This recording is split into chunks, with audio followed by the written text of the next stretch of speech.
be here tonight. So about 4 months ago, Mitch contacted me and he said, hey, I'd like you to talk with the organization and let's see about the potential of you being the guest speaker here for the event that we're at tonight. So I spoke with several members of the organization, Battle Within, and I said yes. So tonight it's finally happening. As I think about the Battle Within, I was trying to draw some analogies and thinking of some areas that I could anchor off in the speech. And so the first slide that you see here is a very iconic image. This is obviously the Arizona, and this was during Pearl Harbor. Now my family has some personal connection to this, and I'll talk about that later on. Another thing that the Battle Within talks about is how do you build a tool belt for those who come into the program. If you are a first responder or a former first responder and you're here in the audience, would you please stand? Let's give them a hand.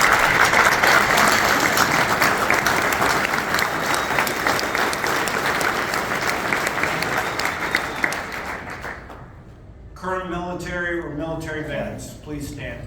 Let's give them a hand as well.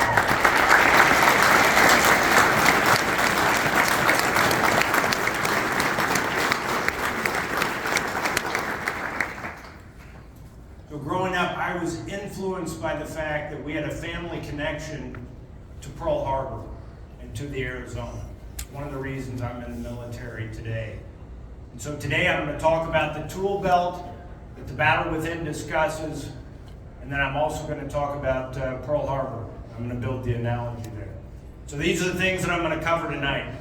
I'm going to talk to you about Seaman First Class Lloyd B. Curtis, my great uncle, killed on the Arizona. I'm going to talk a little bit about the history of service within my family and what brought me into the military. And I've been in the military now. This summer will be 34 years for me. I'm going to talk about some Pearl Harbor events that have happened within my family. The 27th of February 1956, how this impacted the family. I'm going to talk about one of my personal Pearl Harbor events. We're going to talk a little bit about the tool belt, my family, and how that helps me as far as my tool belt, and then I'm going to give you one of Aesop's fables as a closing remark. So let's start off with Seaman First Class Lloyd B. Curtis. So growing up, I heard my grandmother talk about Lloyd. I heard my dad and I heard my uncle. Both of them are here tonight. My dad, Dan Curtis, and my uncle, Gary Curtis, are both here. And they talked to me about Lloyd B. Curtis. So Lloyd was a young enlisted soldier, or as you were, sailor in the Navy when he was actually killed. And many of you know about, as listed there at the bottom, a date which will live in infamy. President Roosevelt talked about that. And so on the left side, you see Lloyd B. Curtis's name, Seaman First Class, a picture of him in the center. And then it was important to me and to my family to actually talk about the legacy of Lloyd. And so this last summer, we had the opportunity to visit the Arizona Memorial, and I introduced my kids to the legacy of Lloyd B. Curtis, part of our family. Now, why the Arizona? Why Pearl Harbor? We were not prepared. And so when I talk to my soldiers, one of the first things I do is I talk to them about 4 things and the importance of them. Number 1, your family name and having pride in your family name. I'm a Curtis. I'm proud to be a Curtis, and I always have been since I was that tall. My mom said, be proud you're a Curtis. Curtis has never quit. That helped me. I've used it through my entire life. Pride in your family name. Number 2, pride in your individual reputation. Hard to earn, easy to lose is what I tell my soldiers. Pride in your personal reputation. So a large part of my career I've been in Army Special Operations. And one of the things that we talk about within the Special Operations community, when you're potentially bringing someone into the unit, you're talking about recruiting them to the special operations community, we say, what's their reputation? And that's where the conversation starts. Pride in your family name, personal reputation. The third thing that I talk with him about is unit reputation. Keep the standards high. America's sons and daughters are depending upon you. And we have an incredible job to do. Let's be sure that the unit reputation stays high. And the fourth thing that I talk about related to this right here. What's our Pearl Harbor event? What's the event that we absolutely want to be prepared for? We don't want things to end up like they did on December 7th, 1941. What can we do ahead of time? How can we mentally prepare? How can we ensure we have battle drills to deal with our worst, most catastrophic day? That's the analogy to Pearl Harbor. All of us have Pearl Harbor events. You don't have to be in the military. You don't have to be a first responder to have a Pearl Harbor event. But what this organization does, and other organizations like it, in my discussions with them, on day one, there's hopelessness. By day 5, there's hope. They even take pictures of the individuals as they enter the program on day 1, and then on the 5th day, and there's a big difference. And that is because the organization has helped them build a tool belt to understand what is going on and to understand how to deal with it for whatever their Pearl Harbor event was. My family has a history of service. In the upper left, you see Seaman First Class Lloyd B. Curtis. We've talked about him. And then in the center, this is one of my favorite pictures of my dad. It took me hours to find this, by the way, but I finally did. So this is my dad with the Montagnards in Vietnam. So he's a Vietnam vet, and as I mentioned, he's here tonight. And then there's another picture of him on the far right.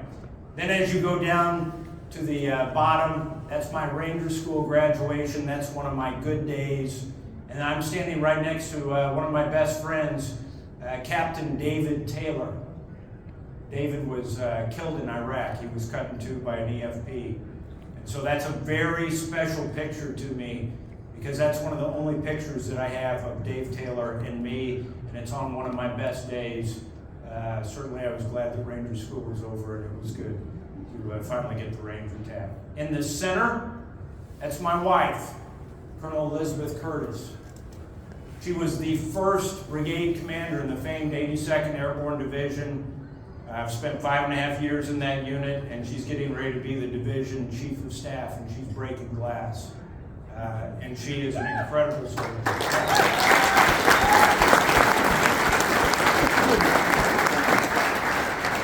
And then I married into a legacy of service members and service. And so on the far right, that's my father-in-law. He retired as an infantry colonel, Mike Dolan, and that's him in Vietnam. And that's one of my favorite pictures of him. I'm going to talk to you about a Pearl Harbor event. Worst day, catastrophic for my family. Now, my dad is a graduate of the program. And so for that, the battle within, you have my thanks. But he's had several events within his life and within his family's existence that have been super tough Pearl Harbor days. So this is the first one. 27th of February, 1956, and you see there's 2 articles here from the Sedalia Democrat, one from the Kansas City Times. So a B-47 bomber took off from Whiteman Air Force Base, 4 crew members. And within a few minutes, the bomber crashed into their house. My dad had a perfect attendance in school. He was in high school at the time, never missed a day. This was the first time ever he had missed school. And he's at home. My grandmother there is with him, Marjorie Curtis. The jet bomber crashes into their house. It destroys the entire house. The only thing left barely standing is the room that my grandmother and my dad were in.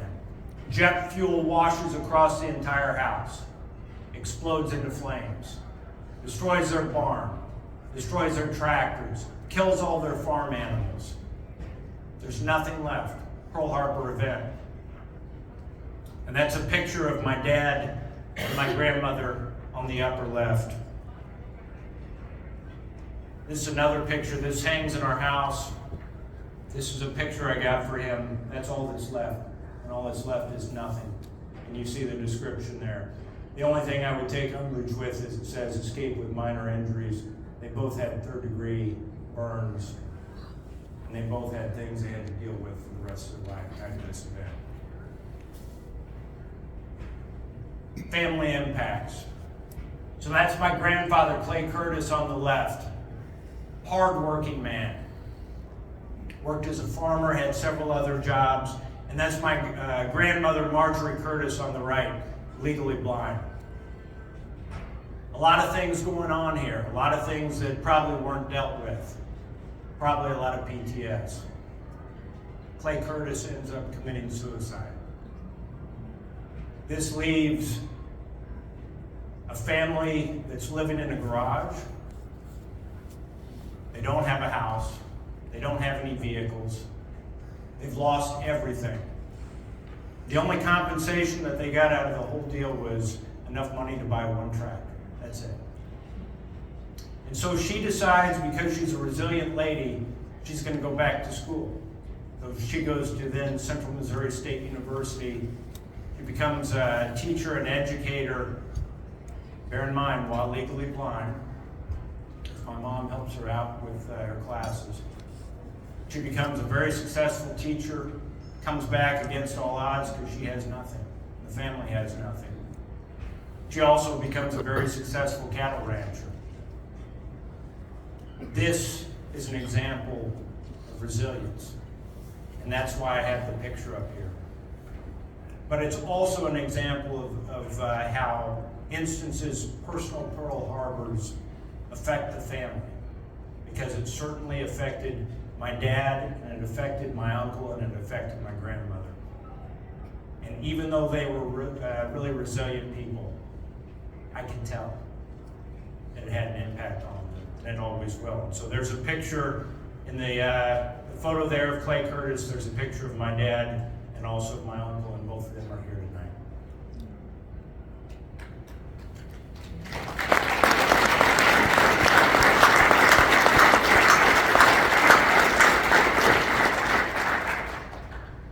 I've had several Pearl Harbor events throughout my career. I'm going to talk to you about one of them, because I think it paints a picture of what the organization does for the service members. So this is my third tour in Afghanistan, and I'm in an MRAP, thank goodness. And I was one of 2 Army battalions that was in the Helmand district of Afghanistan. And I know several of you have probably been in the Helmand, or you've heard of it. It's a hotbed. It always was. And so there were 2 Army battalions that were in what we call Marinistan, Camp Leatherneck, and I was one of them. And there was a lot of kinetic activity, and it got to the point that on any given patrol, I knew they were going to get hit. It happened. And so I decided to go with this patrol on the 18th of September, and we were going to Kandahar. And so if you imagine starting a patrol early in the morning and getting to Kandahar late at night, I mean, it's quite a drive on Highway 1. And so this is a 2-day event. Left on the 18th of September, got down to Kandahar, and then prepared to do the inverse. And on the way there, as we're driving through little towns, it was tough because little kids are crawling on top of vehicles, they're stealing anything they can, they're throwing rocks, they're breaking the windshields. My soldiers at this point were wearing hockey shields literally on their face because a couple of them had their faces crushed. And so required a tremendous amount of restraint on the part of the soldiers during those kinds of situations. And then on the 19th of September, we returned. We got to a position where we decided to have a security halt. So we were in a goose egg. We had our crew served weapons facing out. And we were in the middle of a sandstorm. visibility was very low, could not see very much at all.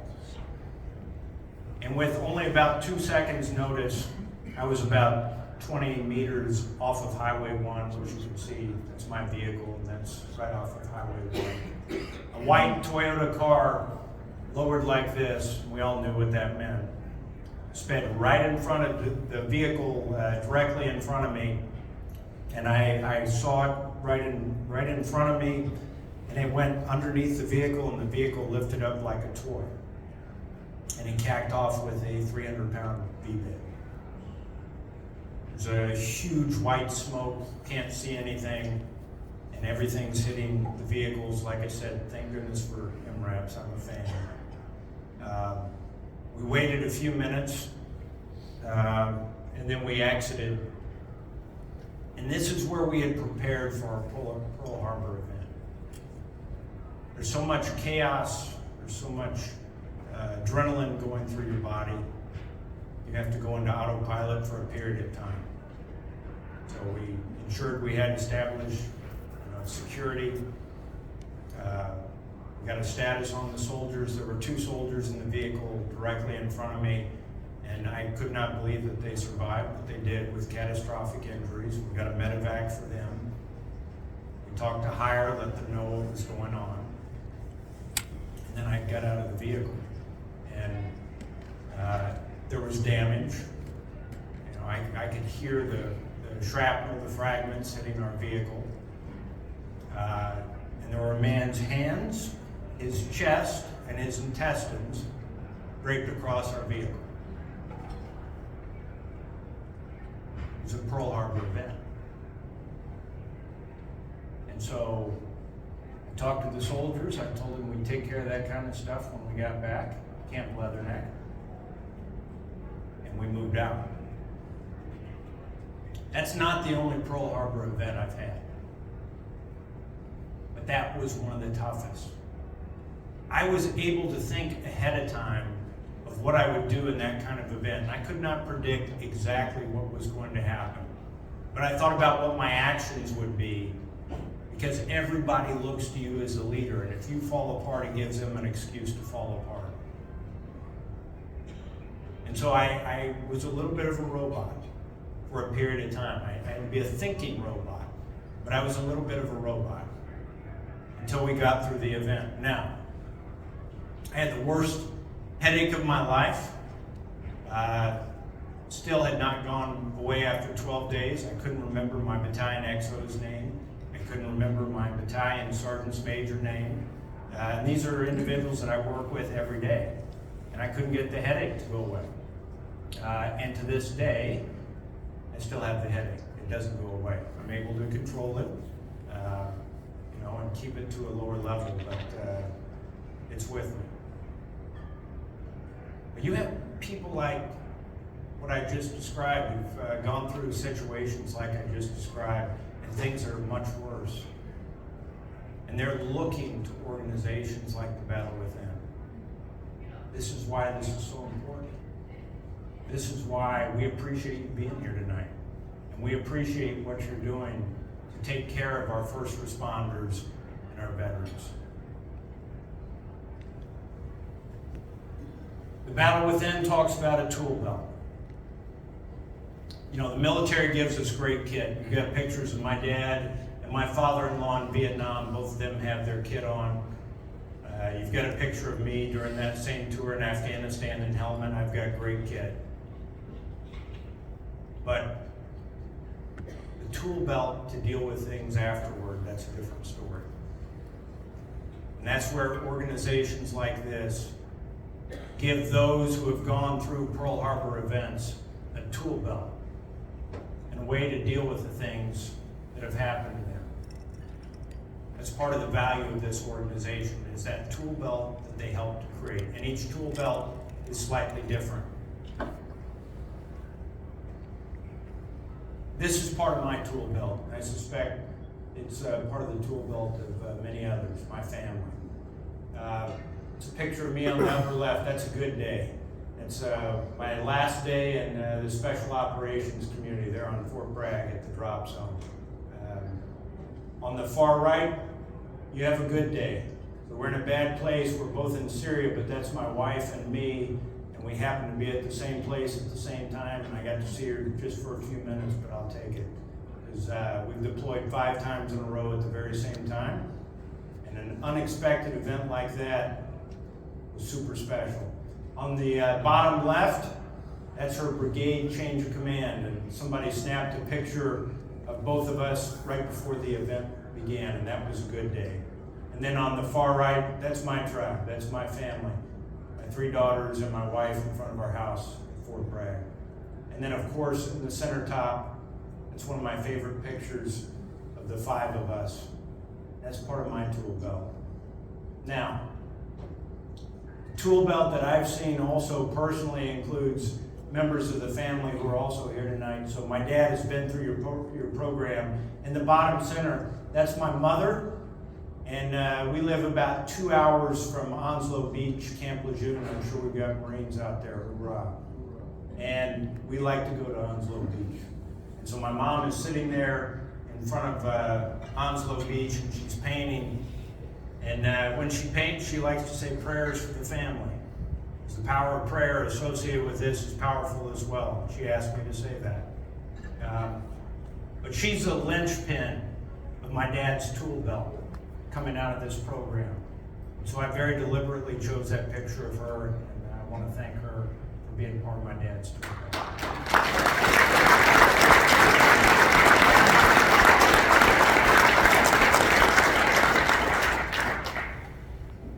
My dad was a college speech professor. And he loves Aesop's fables, so I'm doing this for him. But I think the analogy is strong. There were a group of mice who had a tremendous problem. There was a menacing cat that was rapidly reducing their numbers. And if they did not do something very quickly, they were going to be completely wiped out. And so they decided they would have a town council and they'd talk about the problem and come up with a solution. Many ideas were proffered, many were rejected, and then one young mouse raised his hand and said, I have an idea. I know how to solve the problem. We will bell the cat. Put a bell around the cat's neck, and that way, anytime that the cat is en route to our location, we'll hear the cat, we'll have advance warning, and we'll be able to get out of the way. The room erupted in cheers and in clapping. They were excited. The problem was solved. And then one sage mouse raised his hand and said, yes, but who will bell the cat? Big problem, right? And then they were dejected, and they realized that the problem was not solved, because no one wanted to assume that risk. No one wanted to bell the cat. The battle within, and all of you who are here tonight, are belting the cat. Thank you for what you do. Thank you for being here tonight.